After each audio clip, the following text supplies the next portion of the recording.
Hi everyone, welcome back to our channel. This is Aseem and today I'm back with another video on cybersecurity. So today we're going to talk about the recent bounty that Facebook paid to an Indian researcher that was around $30,000. Yep, you heard me right, it was $30,000 for a bug. It was a critical bug because the researcher was able to see private photos, even archived posts and stories of any Instagram user. So you can understand the privacy issue that was there, that could have been there if bad actors would have reached it. So we'll be dissecting the hack. We would learn about what, why and how of the hack. In the later half of the video, I'd also tell you how you can start your journey into this and what are the different resources, also where you can report these kinds of bugs. So without further ado, let's start. So this is the post by Mayur Farted. Hopefully I pronounced that correctly. So he's the guy who reported this and he's from Maharashtra. Maharashtra is a state in India. This is my first bug in Facebook bug bounty report, bug bounty program. This is how I was able to see private archived post stories of users on Instagram without following them. Cool. So an attacker could have been able to see details of private archived posts, stories, reels, IGTV without following the user using just the media ID. So media ID is basically identifier to identify the different media files that you upload. So it's a unique name for each file. So like the way you store files in your folder or in your directory, so you have a unique name for that. So that's what every post, every video that's uploaded, it has a unique ID to it. Further, he mentioned that the details that were included in the leak were the like, comment and save count, like how many people liked the video or liked the post, display URL, image URI, Facebook link page and other details. You can easily understand the impact that it had a huge impact because let's say if you are like able to access anyone's personal like posts without them knowing, that would be a huge thing. So he mentions the reproduction steps. Obtain the target's post, reel or whatever the post or the media that you want to access. You need to have their media ID. Send a post request to this particular URL. So this is a GraphQL endpoint, and if you don't know what GraphQL is, it's basically what do you say? It's a kind of a API. It's a graph query language rather. So there are GraphQL processors on the backend. So what you do is you send a query to them and it would respond back with the required data that you require. So earlier what you used to do in the REST API concept, so you requested a resource, like let's say you requested the details of a Seamster, so it would give you all the details. But with the advent of GraphQL, so GraphQL was I think made by Facebook itself. So with the advent of GraphQL, what you're able to do is you can, like let's say if you want just the name and email address of mine, you can query that give me name and email address of Aseemsha and they would give like only that much detail would be transferred. So that's a huge improvement over like unnecessary populating the details of other things. So here he mentions the parameters, doc ID which is a redacted thing, and query parameters, access token, it's an empty here, and the media ID that you want to query. Where media is the media ID of any post, reel, IGTV story, doc ID is redacted. So basically the media that you want to access, and in the request, in the response you can see the ID of all these. Instagram actor ID, so whomsoever posted that, their ID, display URL, so this is if you can see scontent.cdninstagram.com, and then the like the what do you say URL encoded format or escaped format. So what if you look here closely, it mentions CDN Instagram, not Instagram. So CDN is basically content delivery network. Usually what happens is the static files like media files such as photos or videos or JavaScript files or CSS files. So the files which don't change, and thus the name static files. So those files are hosted on CDNs, and CDNs are basically an array of web servers distributed throughout the globe. So once you like request for these files, the closest server CDN server that's to you, that would be sent a request and you would get the data from there. So you can easily understand that it's done so that you get the response in faster time. So instead of like fetching the data directly from the US servers, you might get data from the Indian CDN servers. So that's why, like, you can see that the display URL, which is a static content, so it would be a thumbnail or it would be an image, so that's hosted on CD and Instagram. Then, as he mentioned, comment count, like count, save count, all those things. He mentions that after a few days he found another endpoint with doc ID redactor which discloses the same information. Access token was passed through the post request, so when I tried to access media of different account, I got data null in the response, which should have been the natural thing, that you should not be able to access media ID which you are not permitted to. So if you are not able to access that particular media while scrolling through Instagram, so it should not be able to give you the details of that using the GraphQL API also.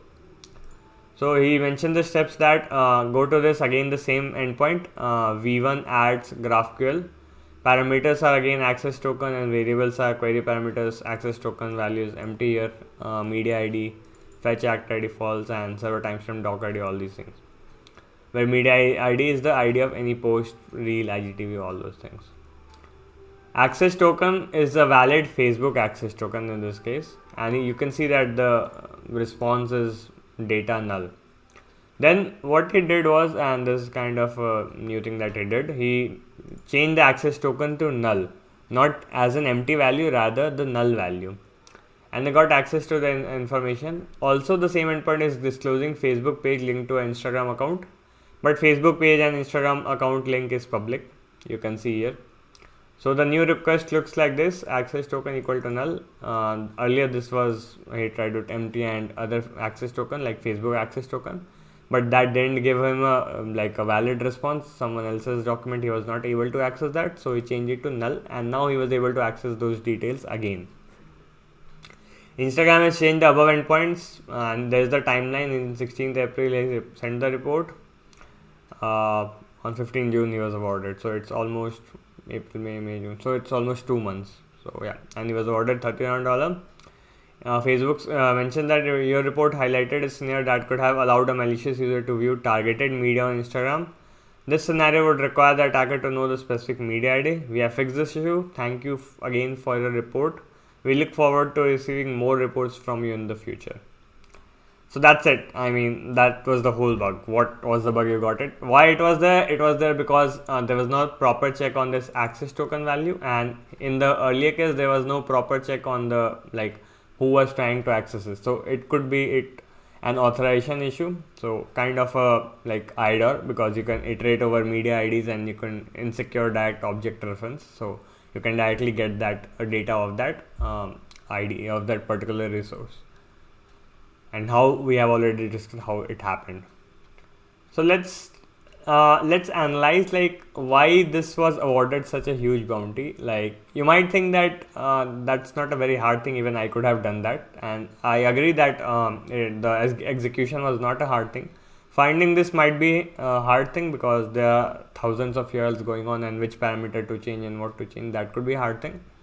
But I agree that a lot of people would be able to do that if you just tell them that these are the steps. It doesn't involve complicated reverse engineering or binary patching and all those things.